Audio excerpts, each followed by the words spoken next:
Imagine करो कि आपने एक एजेंट बनाया और आपने उसको प्रोडक्शन में डिप्लॉय कर दिया एंड प्रोडक्शन में आपका एजेंट एकदम अच्छे से काम कर रहा है, लेकिन आपके मंथ के एंड में पता चल रहा है कि उसकी जो एपीआई कॉल, जो एलएलएम कॉल हो रही है, उसकी कॉस्ट बहुत ज्यादा आ रही है। तो आप कॉस्ट को कैसे रिड्यूस करोगे बिना एजेंट की क्वालिटी को रिड्यूस करे? चलो मैं आपको बताता हूँ। देखो, आपके पास जो 1 मंथ का डेटा होगा, जो भी एजेंट के साथ लोगों ने जो भी चीज करी, ठीक है, उस चीज पे पहले तो एनालिसिस करो। यहाँ पे जैसे कि फ्रेमवर्क और लाइब्रेरी को यूज कर सकते हो, लैंगस्मिथ और डीपीवेल का यूज कर सकते हो। उस डेटा पे एनालिसिस करके यहाँ पे क्लासिफिकेशन कर सकते हो कि कैसे कैसे कहाँ पर ये सारी चीजें हुई, कैसे कितना टोकन था, कितना इनपुट था, कितने, ठीक है, ये सारी चीजें आप यहाँ पे देख सकते हो कि कहाँ पे ज्यादा कॉस्ट लग रही है हमारी। एंड इसके बाद आप मॉडल राउटिंग का यूज करो। मॉडल राउटिंग का क्या करेगा यहाँ पे कि जो मान लो कि अगर एक यूजर सिंपल क्वेरी दे रहा है एजेंट को, तो वहाँ पे स्मॉल मॉडल के यूज करे। अगर एक कॉम्प्लेक्स क्वेरी दे रहा है, उसमें रीजनिंग लग रही है, तो वहाँ पे लार्ज मॉडल का यूज करे।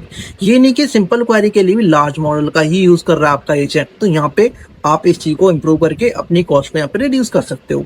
एंड इसके बाद टोकन और यहाँ पे कॉन्टेक्स्ट को ऑप्टिमाइज कर सकते हो। जैसे कि आपका एक यूजर है, एजेंट से बात कर रहा है, ठीक है, टास्क को करा रहा है, तो वहां पे उसको जो प्रीवियस की सारी सारी कन्वर्सेशन है और जो भी हिस्ट्री है, उसको सारी चीज को एक साथ एलएलएम को देने की जरूरत नहीं है यहाँ पे। और एक बड़ा सिस्टम प्रॉम्प्ट बनाने की जरूरत नहीं है। यहाँ पे आप उतना ही कॉन्टेक्स्ट दो उसको जितना रेलिवेंट है, ठीक है। यहाँ पे बड़ा भी कॉन्टेक्स्ट देने की जरूरत नहीं है। आप इसको यहाँ पे ऑप्टिमाइज करो, इससे भी आपकी कॉस्ट रिड्यूस होगी। एंड इसके बाद आप यहाँ पे कैशिंग का भी यूज करो।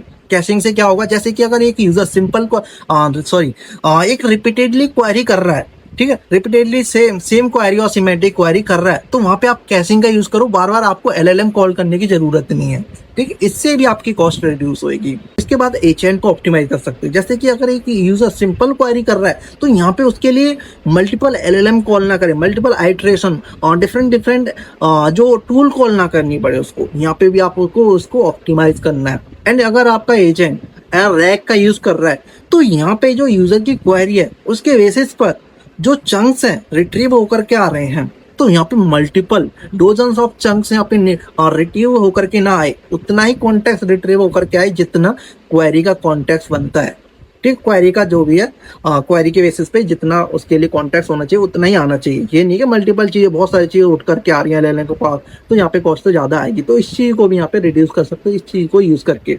तो इस तरह से आप अपने एआई एजेंट की कॉस्ट को रिड्यूस कर सकते हो बिना उसकी क्वालिटी को रिड्यूस किए, ठीक है। तो इस तरह से आप कंटेंट चाहते हो तो फॉलो कर सकते हो।